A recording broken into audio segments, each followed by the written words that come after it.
Well, hello and welcome to the next installment of Professional Lighting Techniques. My name is Garrett. If you have not been a part of this series before, this I believe is the fifth installment of a series that we're doing on how to create lighting setups and how to light professionally in an array of environments that filmmakers can often find themselves in. If you have not checked out any of the previous episodes that we have done, you can find those on Light Panel's webpage as well as on Light Panel's YouTube channel. I'm sure that they'll toss links in the chat over there. So stay for this one, but then when we're done here, you can go through and check out some of the earlier ones, because a lot of the concepts and things that we talk about from episode to episode are building off of things that we have previously talked about. So if you haven't checked those out, please be sure you do. Thank you, of course, for being here. If at any point through this discussion you have any questions, comments, concerns, that kind of thing, there is a Q&A module in the chat here, so you can put your question directly in the chat, or you could put it in the Q&A. I will do my best to keep on top of that.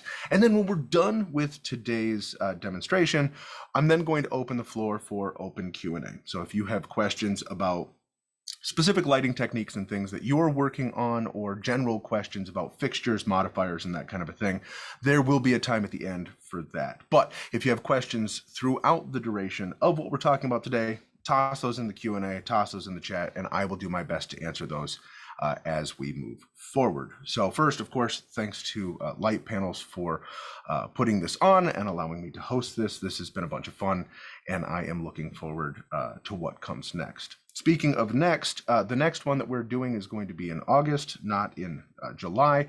So if you do want to sign up and register for that, you can go to the Light Panels page for that. Also, follow Light Panels and myself on Instagram. We post about when the next ones are coming up, what they're about, how that all looks, and everything like that. So hello from Munich and Mexico. Hi, Puerto Rico. It's cool to see people kind of from all over the place diving into this. Essex, love it. So today we are going to be diving into how to light tight spaces. Oftentimes, filmmakers find themselves in locations where they either don't have control over the locations that they're filming in, or the locations that they've scouted and are using are going to be relatively small. So we're talking, close walls, low ceilings, that kind of a thing. And what generally happens with a lot of filmmakers that find themselves in those positions is they have a hard time building contrast. Contrast, of course, is the dynamics of how our cameras register skin tones, light, stops of light. And if everything looks washed out and the same, it doesn't add any drama, it doesn't add any contrast, it doesn't add any production value to the things that we're creating. But of course, before we can dive into how we light a tight space, we should, of course, look at a short scene that we used, and in this case, shot in a small hotel room. So about as tight of a space as you can find. So before we go any further, let's take a look at this scene. In front of you is a dossier. Open it. Your mission is to find Dmitry Petrov and detain him.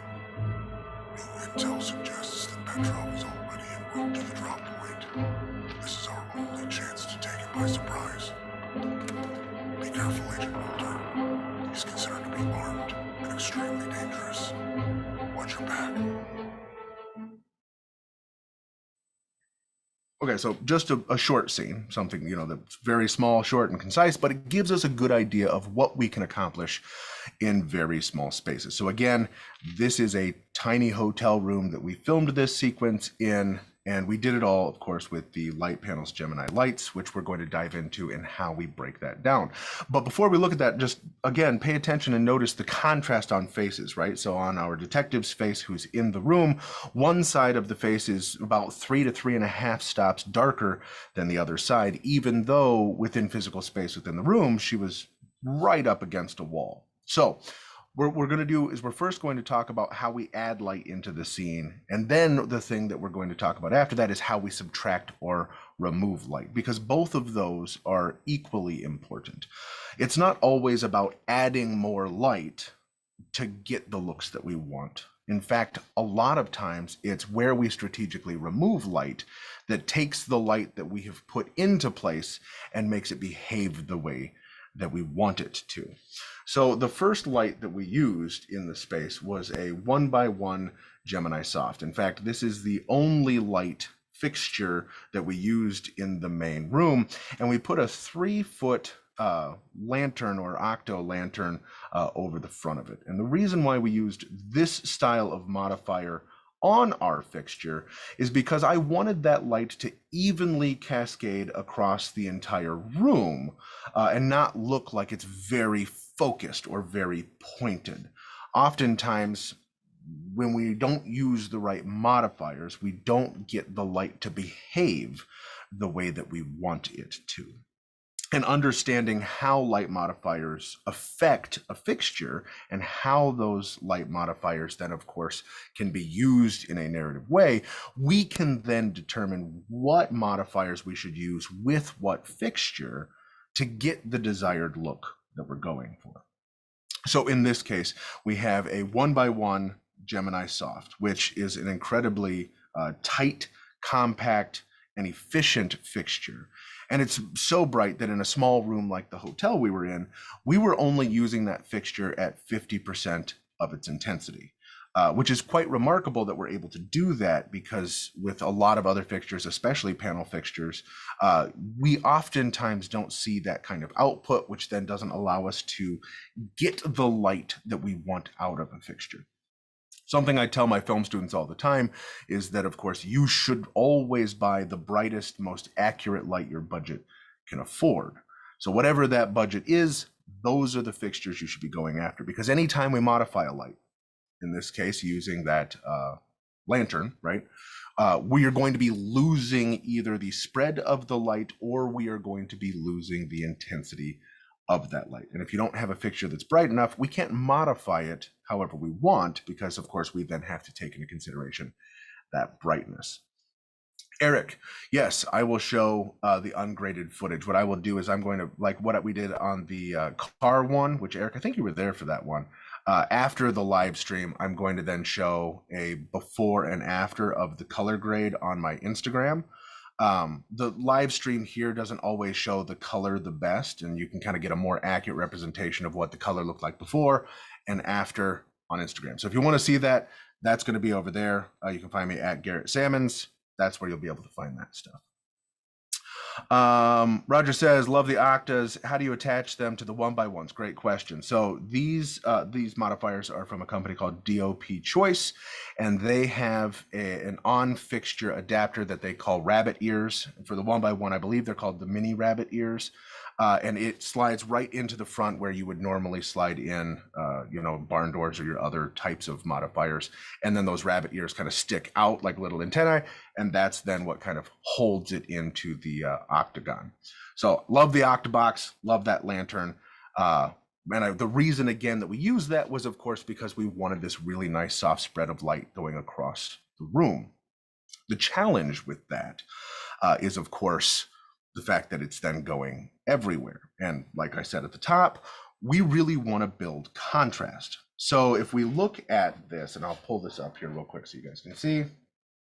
If we look at this here, right? So this shot, we have our subject really well lit on this side here, and that's all good and fine. But if you look at this wall that's behind her here, the wall is still quite dark on both sides.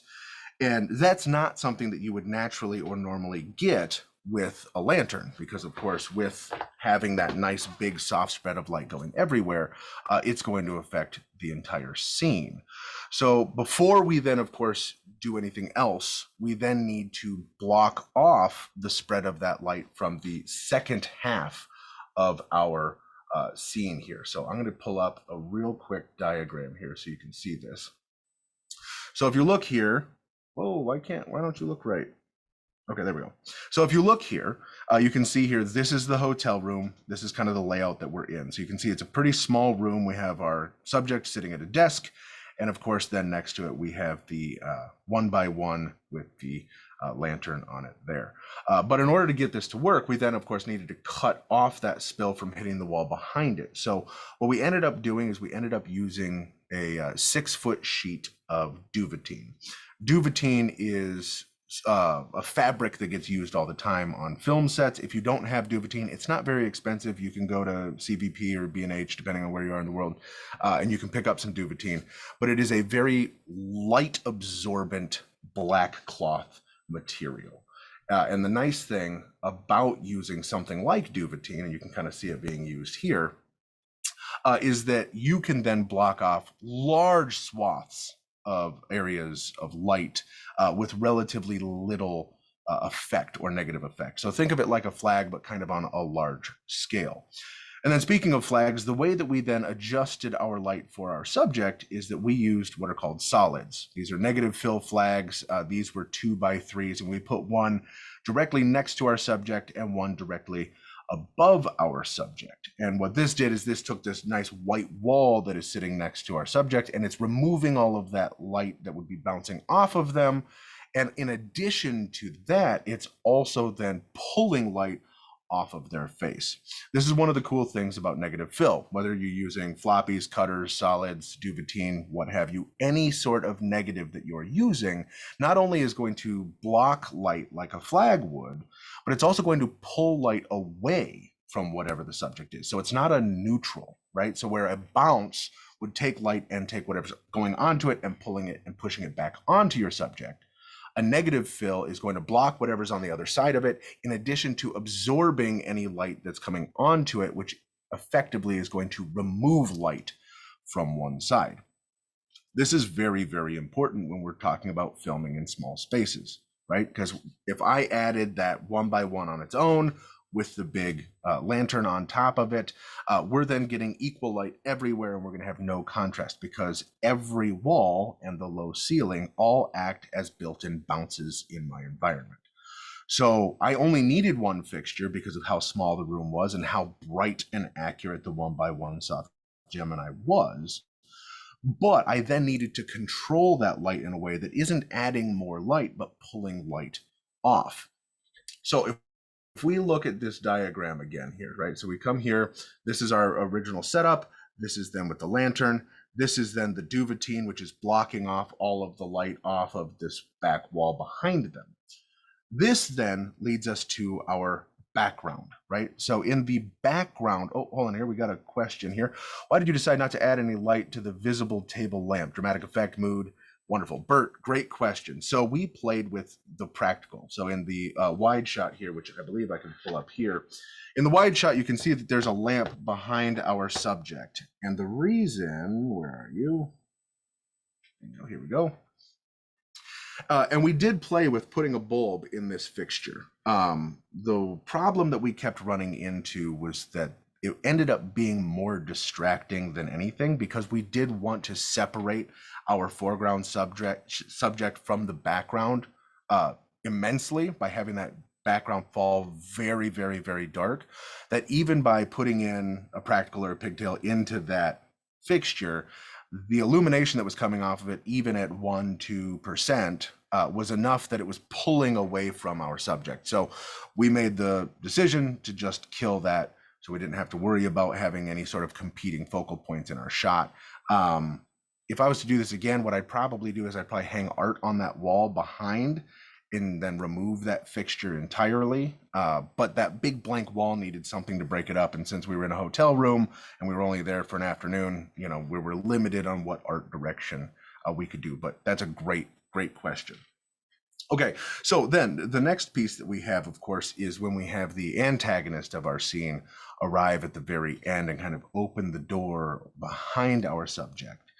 We have kind of two things that are happening here, which of course this all happens right here. It's a little dark in the iPad feed, so I apologize. It'll be a little lighter when we go back and we watch this sequence again.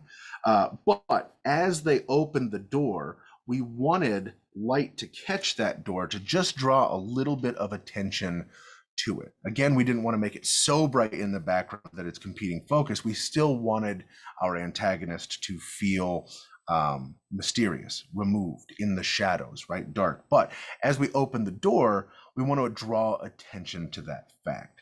And the way that we did that was by going in and adding a 1x1 Gemini in the bathroom. You can see kind of on the bottom right corner there, there's that secondary room. That is the bathroom. And in here, we took a 1x1 Gemini. We didn't add any modifiers to it, and we pointed it up into the opposite back corner. And this is a technique that gets used a lot, and it's something that I highly recommend if you need a light just to give a wash, just to give a really, really nice fill. A thing that is very, very easy and smart to do is to take that fixture and point it into the corner of the opposing wall from where you're trying to light. Because if you point it up into the corner, you're then going to be using the two walls and the ceiling as a wraparound bounce. So it's going to seem far less directional. The spread is going to go out a lot more efficiently, kind of more so than you would just with a traditional modifier. And it keeps the footprint of that light really, really small. So by taking a 1x1 Gemini, pointing it into the opposing corner of the room from the door allowed us to illuminate that bathroom in a way that was soft and even. So as the antagonist opens the door in the background, there's just a quick moment where that light catches that door. So we see that door as it opens. And so that was the purpose of this light here. Jonas, we'll get into focal lengths here in a second. That is a great question. I loved the lenses that we used for this. So we will talk about that in just a moment. Thank you for bringing that up. So you can see here the Gemini is in the corner. It's bouncing then light to catch the door. And then we have this antagonist who's in the doorway behind our subjects. And for them, we actually just left the practicals on in the hallway that was behind them. And we took black foil. Goes by a lot of names, Cinemat, but black foil is kind of what we call it here. And it's a very heavy duty, heat resistant industrial tin foil or aluminum foil, but it's wrapped in a matte black coating on both sides. And you can use that with all sorts of light fixtures to treat it like a flag to block out light. So we actually used this black wrap and we wrapped up a ton of the practical hallway lights that were in the hallway, with the exception of the one that was hanging out right over the door. You can kind of see that here. What that did is that just acted a little bit like a crown light, a little bit of separation between our subject, in this case, the antagonist, and then their background. And the nice thing with the placement of that practical was that with that black wrap, we were able to control the direction of it. So it didn't come down in front of their face, but it was much more kind of behind them, just giving them a bit of an outline while still allowing them to be in silhouette. And then the good news is that the way that the door opens, which you can see here, then blocks the light coming off of the bathroom from falling onto our subject. So it really allows that antagonist to still be ominous while being able to actually see them within the space. So to get to Jonas's question here, let's talk a little bit about the lensing for this. So the other tricky piece is when we're filming in tight spaces, of course, and then we actually have set design in addition to lights and modifiers and all of that like this here, it really limits where our camera can be, and it limits what our camera can see. Because again, we want to be as efficient as possible on a film set. So we want to eliminate as much downtime as we can. This is again why we talk about lighting spaces and not faces. If we can light an entire space and have our subjects move through it, that's going to prevent us from having a lot of downtime. Whereas if we just are lighting individuals, that then is where things get a little tricky. So the two things that we had to keep in mind when lensing this project was, of course, where were we going to drop our line? The 180-degree line, right, that we couldn't jump. So then that way we knew where we could put our fixtures, and then how wide we were able to actually get.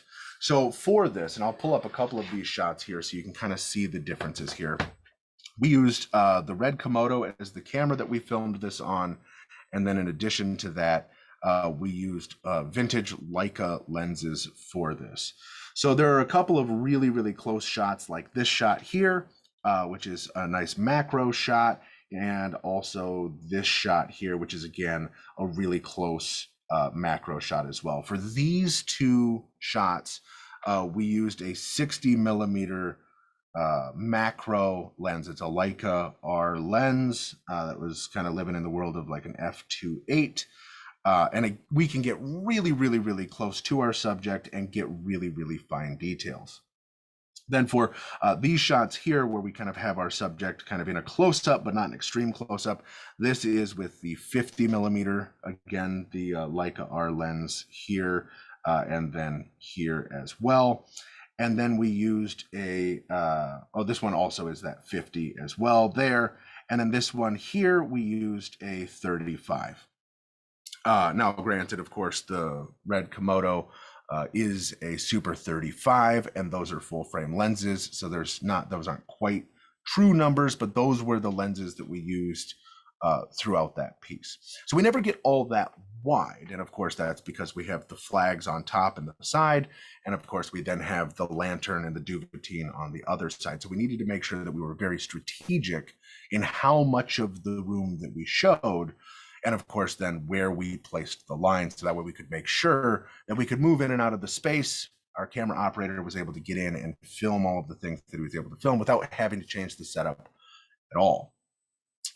So that is the basic breakdown of lighting. But now that you kind of know how it's lit and how we went and did it, I want to watch it again, so that way you guys can really take a look at what the negative fill is doing, right? How it's pulling light off, even though our subject is sitting right against the wall. How soft, smooth, and even the light coming off of the 1x1 Gemini is. Also pay attention to skin tones, right? So the accuracy of lights directly correlates with how good people look on camera. If you don't have accurate lights and you have lights that aren't at the Kelvin readouts that they say they are, or they have the green or magenta tint or offset, people can look really sickly, people can look really bad, depending on the camera that you're using. If you're shooting an 8-bit, you're gonna get a lot of that green and red splotchiness in the cheeks especially. So by having really, really accurate, really, really bright light, we can modify it how we want, we can cut that light off where we want, and then we can strategically place all of our cameras and lenses and everything where we want them to be to get the desired effect. So let's take a look at it again here really quick. In front of you is a dossier. Open it. Your mission is to find Dmitry Petrov and detain him. New intel suggests that Petrov is already en route to the drop point. This is our only chance to take him by surprise. Be careful, Agent Mulder. He's considered to be armed and extremely dangerous. Watch your back. I love the way that antagonist comes on, right? The door wipe, we see the door, but then that door acts as a flag itself and blocks the light off from our antagonist. I think it turned out really, really, really well. Alberto asks, what T-stop and ISO did you use? So we were on the native ISO for the Komodo, which is 800 for this entire piece. And then the T-stop we were at, because these are converted photo lenses, the vintage Leica Rs, we were at an f2.8 for everything. So I don't know exactly what those lenses T-stop equivalent is, but an f2.8 at an 800 ISO, that way our noise floor stayed nice and low. And again, the nice thing is that we only had that Gemini 1x1 at 50%. So even if we did need to stop down for some reason, we had plenty of latitude within that light to be able to continue that lighting style if we needed to be at a 4 or a 5.6, probably even up to about an 8. So that was that there. I want to now break down a couple of the effects that we're able to pull off with this look from the stills of it, and then open up the floor to Q&A and what you want to do. Klaus says it's very, very dark on a normal TV. You can't see it. Klaus, I'm sorry if you're watching it on a TV. Again, follow me on Instagram if you want to see the true color values. Zoom kind of does some weird things with the color here. But yes, we did intentionally grade this down So everything was shot at a neutral value, and then we graded it down to kind of be in the realm of Mindhunter, if you're familiar with that show, which is also where we took the color grade, that kind of that greenish yellow color grade.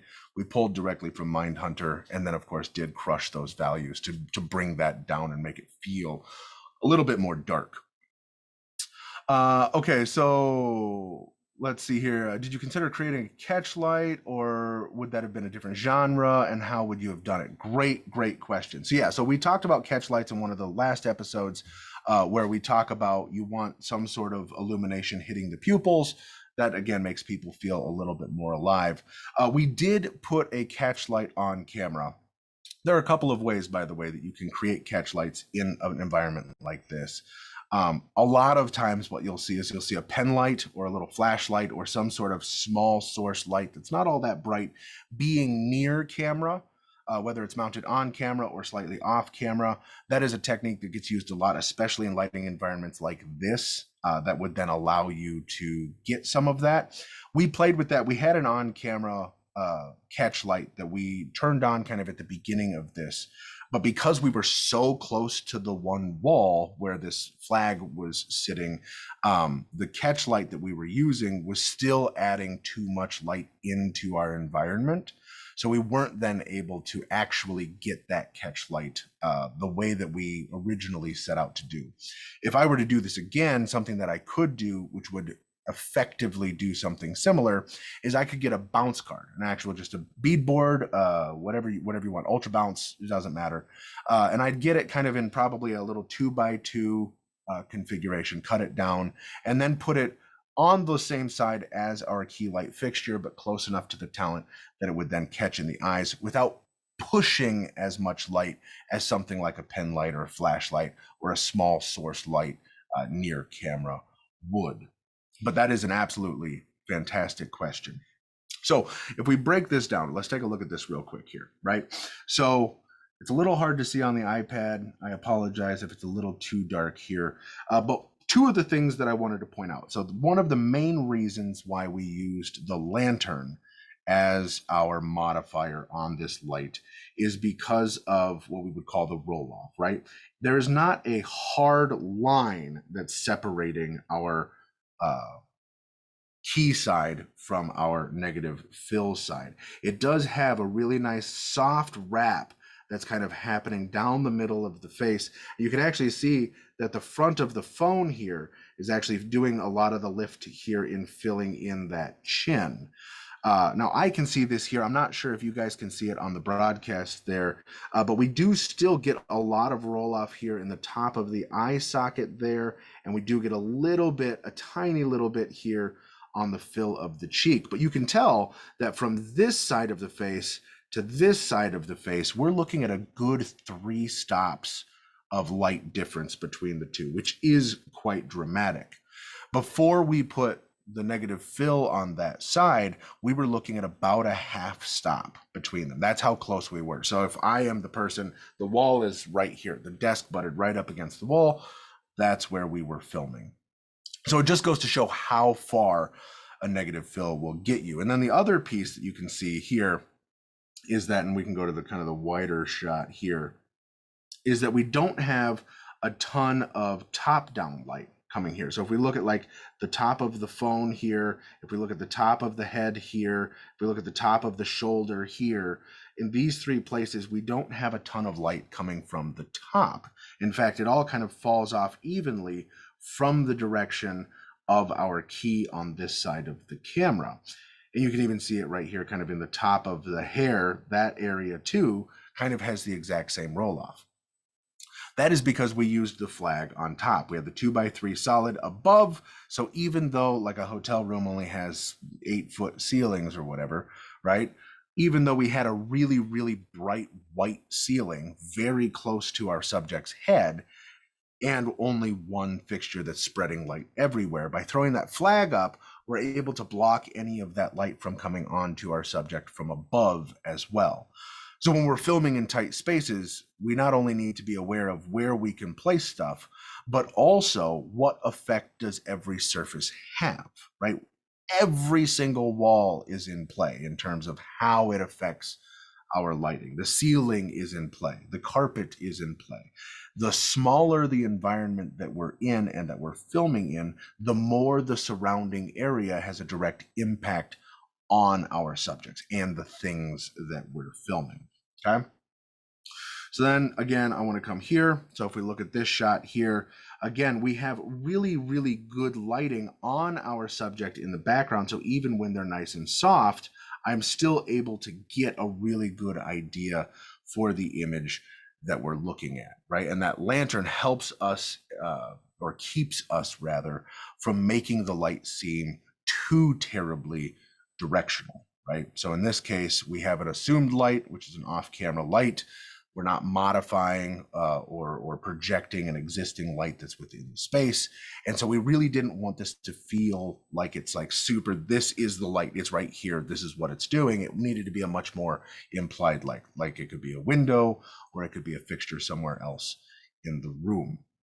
So the nice thing about filming in tight spaces is that you don't need nearly as many fixtures. You don't need nearly as many modifiers, right? Some of the setups that we're looking at, we're using dual arrays, we're using quad arrays, we're using 2x1s and 1x1s and 1x1 softs and 1x1 hards. We're using a ton of fixtures to light much larger spaces. And when we talk about scaling that down into small spaces, we need a lot less, but that's why having control and understanding how to modify or adjust the behavior of those lights is so valuable and so crucially important. So again, adding light is as important as removing light. If we don't understand where and how to remove light, it doesn't matter how many fixtures we're going to have, we're not going to be able to get that to work the way that we want to in terms of building that contrast. We need to have the right modifiers for the right jobs.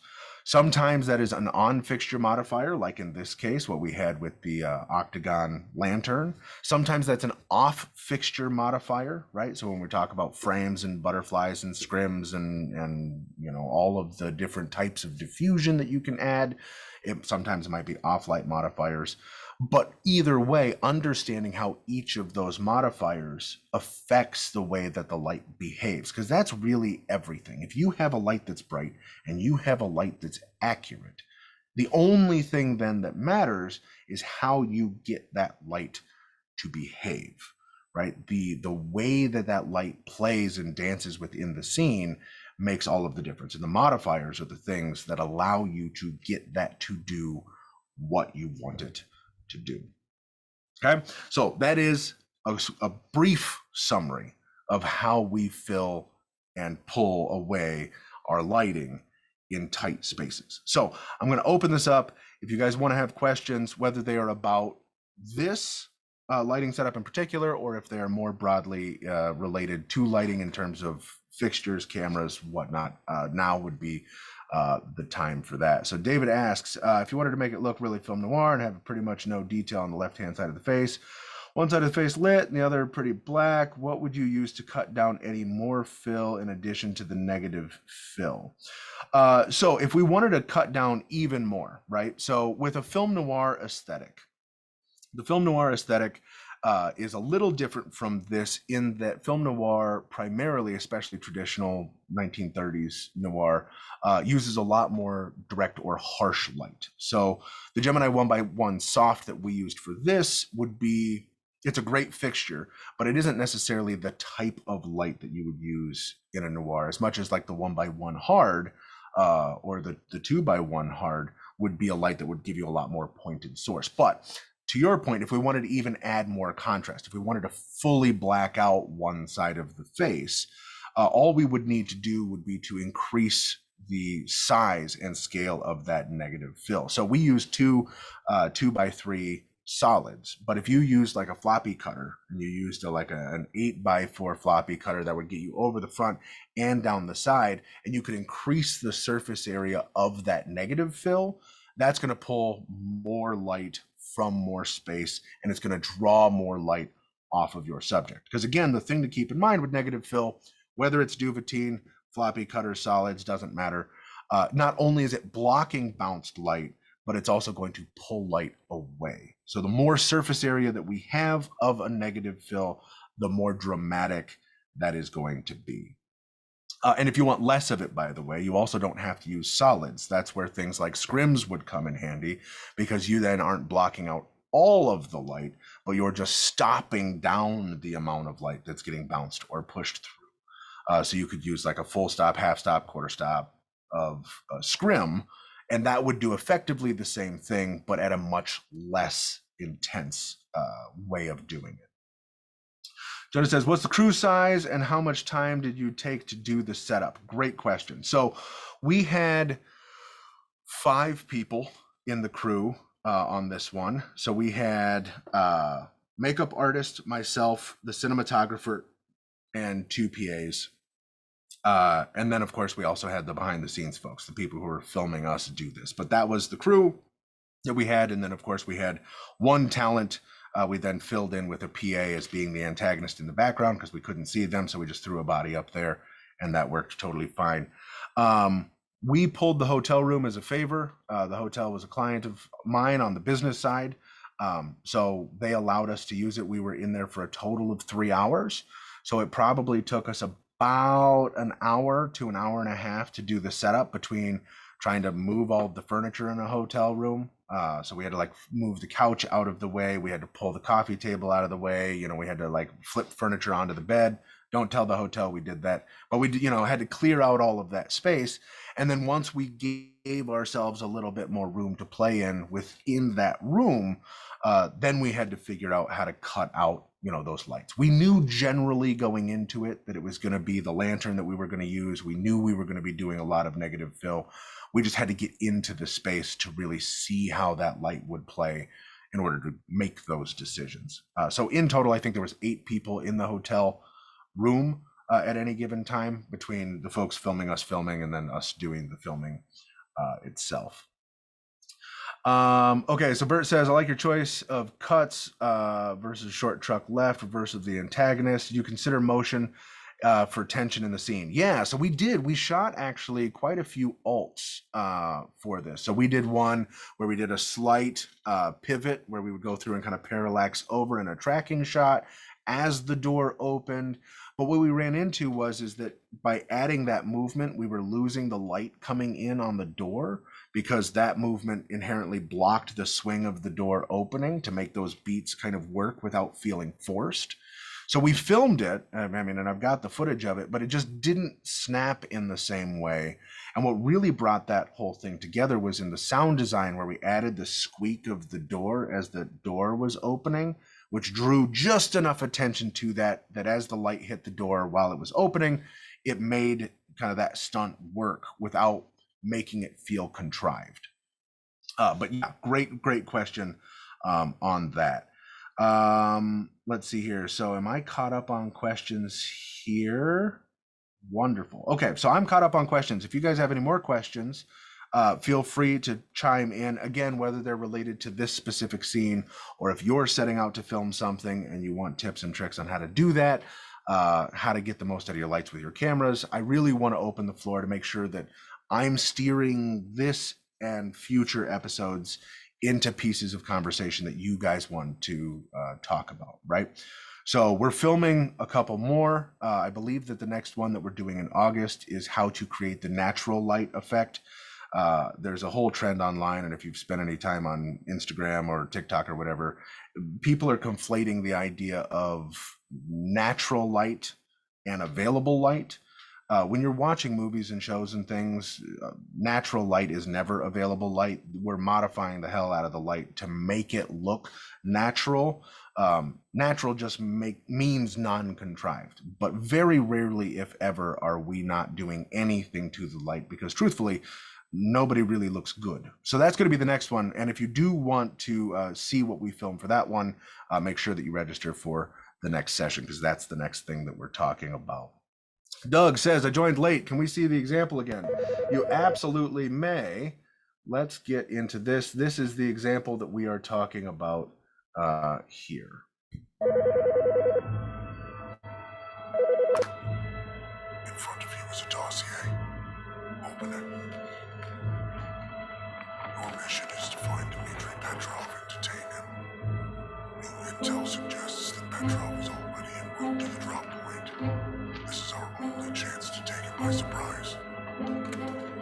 careful, Agent Mulder. He's considered to be armed and extremely dangerous. Watch your back. Right. So that's the short scene. Roger's got a great question here. Roger says, do you prefer to shoot at 3200 or 5400, or do you find there's a difference with how it affects other objects in the scene? That is an absolutely marvelous question. So, of course, we have our Kelvin scale. 3200 is kind of considered tungsten, and then somewhere between 54 and 5600 is considered daylight. Many fixtures give you one or the other, or are bicolor lights that kind of get you in that scale in between. One of the nice things about the 1x1 Gemini lights, well, the entire family of Gemini lights, is not only do you have full Kelvin control of the entire Kelvin spectrum, but you also have offset or tint. So you can adjust for magenta or green shifts anywhere within your scene. So for this location, we actually filmed in a mixed or kind of a middle ground. We were somewhere in the ballpark of about 3,800, close to 4,000. And then, of course, we actually did have to then adjust that offset. And the reason was because all of the walls in the space were not a true white. They were actually kind of a warm light. So when we had it at 5,600, it kind of conflicted with the way that it resonated with the rest of the room. So we actually then tuned the lights to the room that we were in and white balanced the camera accordingly to make everything as neutral as possible. In cinematography, DPs kind of have two schools of thought of how you approach lighting for your scenes and how you approach your camera work for a scene. There are people that believe that the thing that you shoot in camera is as close to the thing as you're going to get, so making that work directly in camera is important. And then there are folks who, believe that you do all of that in post. So your colorist would be the one to make all of those decisions of how and where and why you pull color in certain ways. I fall into the second camp more so than the first camp, because in 2022, all cameras are incredible.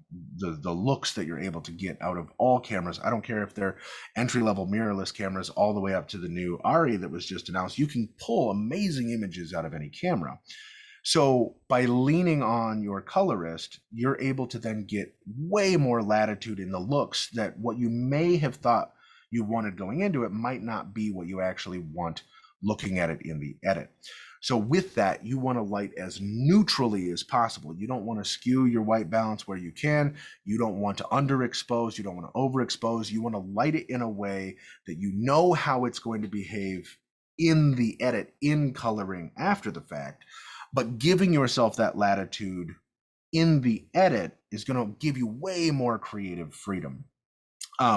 In general, a darker complexion on your talent is going to look better in a warmer light. So if you have subjects that are darker in complexion, that is where I would kind of lean more on the 3200. If you have subjects, like in this case, that are very, very light complexioned, that works usually a little better, kind of more towards the 5600 Kelvin. That's not a hard and fast rule necessarily. You absolutely can change that up and be where you want to be with it. But in general, if we're going to be white balancing to make light as neutral as possible, that's kind of a general rule of thumb for how to light folks with different complexions here. Roger says, why did you choose the 1x1 soft versus the hard in this scene, and which would be better for tight spaces and close faces? Great question. So first thing, truthfully, when we filmed this, the 1x1 hard was not released, so it wasn't yet an option for us because it didn't exist. So we chose the 1x1 soft because that was the fixture to use. But truthfully, again, in this scene, we only used the 1x1 soft at 50% brightness. The 1x1 hard is 5 times brighter than the 1x1 soft. And we already only needed half of the fixture that we had. So I think that the 1x1 hard would have been overkill for a scene like this, solely because of the amount of light that we needed versus what we had available to us. The other piece with that is that the brighter your light is, obviously, the more of an effect your bounced areas are going to have, right? So if we threw in a 1x1 hard, cranked that to 100%, sure, we could expose the camera down to adjust for it, whether it's neutral density or aperture or what have you. But the brighter that light is, the more bounce effect we're going to have off of all of the walls and all of the ceiling and everything. So we really didn't want it to be super, super, super bright. We wanted it to be just bright enough for our exposure, because we wanted to already mitigate as much of that bounce as we possibly could. So for this sequence, I think a 1x1 hard would be overkill for what we needed. You obviously, again, if your budget can afford a 1x1 hard, I stand by the brightest, most accurate light your budget can afford. So if you can afford a 1x1 hard, get a hard, because the nice thing is that you can still dial it down. And instead of this one being at 50%, the 1x1 hard could have been at 15% or 20% or whatever that math works out to be. But yeah, so that's one of the really, really nice things about using the Geminis, especially like versus a tungsten. If you guys have had to use quartz halogen or tungsten lights, you'll know that the more dim you go with those lights, the more you dim them down, the more shift you have into the warm side of your Kelvin. So it could be a 3600 fixture, but as you dim that down, that's going to move from 3600 to 2700 to 2000 very, very quickly. With the Geminis, you maintain the same level of accuracy through the entirety of your intensity. So whether we're at 50% or 15% or 100%, I'm getting the exact same light all the time, which is one of the many reasons, on top of heat, that make these lights way, way, way better to use. Mike says, would you have your hard key 1x1 at 50% if your actor was of a different skin tone? If so, if they had a dark complexion? Yeah, so I generally will use my monitor. So I'll use a small HD monitor with false color to get my accurate readings on skin tones for exposure. So for a light complexioned person, we want our IRE to be kind of somewhere in that 60 to 65 IRE is about where we want them to live in that false color spectrum. When we're lighting somebody with a darker complexion, we want that complexion to be somewhere in the 40 to 45 IRE. So yes, I would adjust my lighting for the subject that I would have, but I wouldn't necessarily do that just by the percentage on the back of the fixture as much as I would do it by looking at what is the exact exposure value that I'm getting in my image. So then that way I know that I can grade it in post. Which, by the way, when you're talking about setting exposures in your cameras, the only thing that matters is skin tones. When you're looking at people, when you're filming people, the only thing that anybody cares about is eyes and face. So if your eyes and your face are illuminated and exposed properly, literally the rest of your image does not matter, right? So if you're using an older camera that has limited dynamic range and you expose for the skin and the sky is blown out, right? Or the shadows are crushed in the environment around them, your general audience member is not only not going to notice, but is absolutely not going to care. If we don't set our exposure values to faces correctly, that's then when people start to notice. So don't worry about if you have a camera that's like 8-bit or if you have a camera that has a limited dynamic range. Just set your exposure and your lighting to make sure that people's faces look good, and the rest of it does not matter. Truly does not matter. Okay, so another question here. Was this shot in log? So this was shot in R3D, which is Red's RAW codec. So no, yes and no. RAW is not an image-based system at all. It's literally just sensor data that then you can go in and post and do anything that you want to. So your white balance isn't baked in, your ISO isn't baked in. All of that stuff is stuff that you can do in post. Log is a compressed video codec. Or sometimes an uncompressed video codec. But that, of course, is a very like kind of gray, washed out looking piece. And log is great when you have the ability to shoot in log and don't necessarily need raw, because that, of course, gives you that latitude in post in order to do any sort of color grading. Some cameras don't have log and they just shoot in like color profiles. If you have a camera that shoots in a color profile and doesn't have log, find the color profile in your camera that's called neutral. Neutral is going to be the least amount of added contrast into your shots. But yeah, so this was shot in RAW. If we weren't shooting in RAW, we absolutely would be shooting in log. Dave wants to say here, is this session available to view again later? Yes. So you should go and subscribe to Light Panel's YouTube channel. Their YouTube channel is where you're going to find that, and that will also be on the Light Panel's landing page as well. But if you want to know when they upload stuff like these sessions and things, that's where you're then going to be able to find those. Okay, Bert says, I learn something new every time. Oh, I'm glad to hear that. My go-to lights now are the Astra Softs, but looks like I may have to add at least one Gemini. Have to log off for a studio shoot. Best of luck, Bert. Thanks for stopping by here. Again, Astras are also incredible fixtures. If your budget does not yet lend itself to a Gemini, an Astra is going to do a very, very good job. They're very bright, very accurate lights. Many of those fixtures are bicolor, so you're able to get some of that tuning. And then the ones that aren't bicolor are going to be true 5600 or 3200 Kelvin. Awesome, awesome fixtures as well. Let's see here. Oh, yep, there's a link there for the YouTube channel, so that way you guys can go in and subscribe to that. Let's see here. If you wanted to give your imagery a particular color cast for a specific effect like 7, for example, the green fluorescent color, can you dial that in directly on the lamp to match a tube? Yes, right. Absolutely. So fluorescent lights are green fixtures, so there is going to be a green cast to all of those lights. You can directly within the Gemini dial in green to any Kelvin value, right? That's that tint or offset that we're talking about. You can push it magenta, you can push it green, and you can adjust exactly how much you want to do.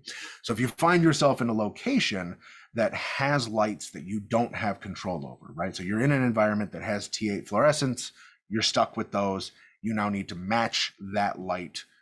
Without question, you can perfectly match your Gemini to existing lights in the space.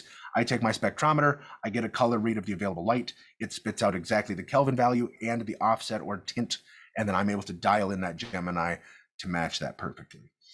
For my workflow, I usually add that in post. So again, I'm the neutral guy that then adds that green yellow tint after the fact, because it's way easier to add in color cast than it is to pull color cast off, right? So if we did shoot that with a color cast and it was baked into our image, and then we wanted to change directions, we would then have to color correct before we could then grade. And the more you have to correct, the less you can grade and the less latitude you have. So for this, I shot it everything as neutral as possible. And if you follow me on Instagram later today, you'll be able to then see what we shot versus what the final color ended up looking like. And that's because I knew I wanted to really pull some of those colors apart to get that overall look. Okay, so we have about 5 minutes left. I got about enough time for one more question. If you guys have a burning question, toss that in. Otherwise, we're going to start wrapping this up here. Again, subscribe to them on YouTube. That's when you'll see this thing come out. Follow me on Instagram. Follow them on Instagram. That'll be when we talk about when the next ones are coming out, what those all look like, the things that we're going to be covering. All right, Sharon says, how much stronger is the Gemini than an Astra? That is a great question. So it also depends on the Gemini model that we're talking about here. So I know for a fact that the Gemini 1x1 hard is brighter than the Astra 6X. And if I'm not mistaken, and the Light Panels team, you guys correct me if I'm wrong on this one here, I believe that the Gemini and the Astra, the Gemini 1x1 soft and the Astra are comparable in output. So the 1x1 hard is going to be brighter, and I believe that the 1x1 soft is going to be comparable with the Astra.